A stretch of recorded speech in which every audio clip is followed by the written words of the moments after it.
çuditërisht, përfaqësuesit e majorancës në konferencë vendosën që në kuvend nuk do duhet të ketë debat. Edhe pse kërkesa e opozitës është tërësisht në përputhje me rregullorën, majoranca doli edhe një herë zbuluar që nuk dëshiron debat parlamentar.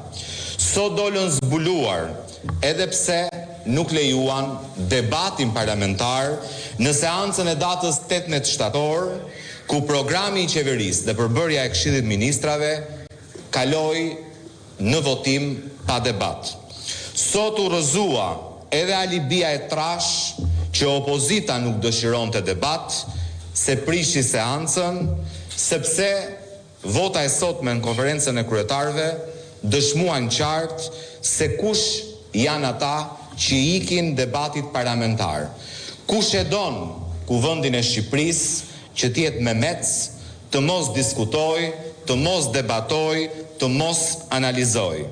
Është e pa imagjinueshme për çdo parlament funksional në çdo vend demokratik që qeveria, pra shumica, t'ik debatit për prioritetet e qeverisë.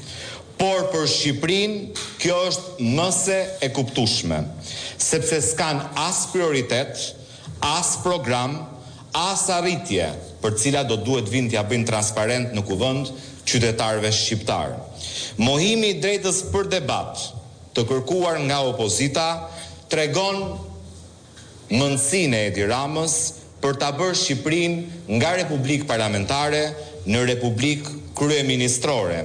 Edi Rama don një kuvend pa gojë dhe pa mendje, fiks ashtu siç ka përbërjen e re të grupit vet parlamentar, cilët as mendojnë, as reagojnë, as flasin, vetëm votojnë sa herë urdhrohen nga Edi Rama. Kërkesa për mocion me debate opozitës ishte e qartë, konkrete dhe lidhej me një çështje për cilët qytetarët shqiptar meritojnë transparencë. Kuvendi duhet jetë dhe për ne është vendi ku debatohet, ku flitet, dhe jo vendi ku votohet çfarë është interesi personal i Edi Ramës. Dua të siguroj qytetarët shqiptar se grupi parlamentar i Partisë Demokratike do të shfrytëzojë çdo mekanizëm parlamentar për të realizuar debatin e munguar dhe të mohuar sa i takon prioriteteve të programit qeverisës që është paraqitur në kuvend, i cili më shumë ka gafa se sa çështje në interes qytetarëve shqiptar, por gjithashtu edhe për integritetin e anëtarëve të kabinetit të ri qeveritar. Gjithashtu po sot u refuzua një tjetër mocion me debat për miratimin e një rezolute për dënuar gjenocidin serb të kryer në Kosovë me qëndrime dhe pretendime absurde të tipit që do duhet ishte bërë në vitin 1999. E vërteta është që kuvendi i Kosovës ka miratuar në 17 maj 2019 një rezolut për dënimin e gjenocidit serb të kryer në Kosovë. Aso kohe, grupi ynë parlamentar, si që ju e dini, nuk ishte prezent në kuvendin e Shqipërisë. Në vizitën zyrtare të 16 dhjetorit 2020, presidentja e Kosovës, zonja Vjosa Osmani, ndër të tjera do të bënte këtë thirrje. Ju e dini që rruga e Kosovës ka qenë gjithmonë plot sfida, i gjithë procesi ynë i ndërtimit dhe Shqipërinë e kemi pasur gjithmonë në krah. E vërteta është se Serbia ka kryer krime lufte dhe gjenocid dhe nuk ka një të vërtet tjetër dhe këtë e ka parë e gjithë bota pasi ka ndodhur në sy të saj.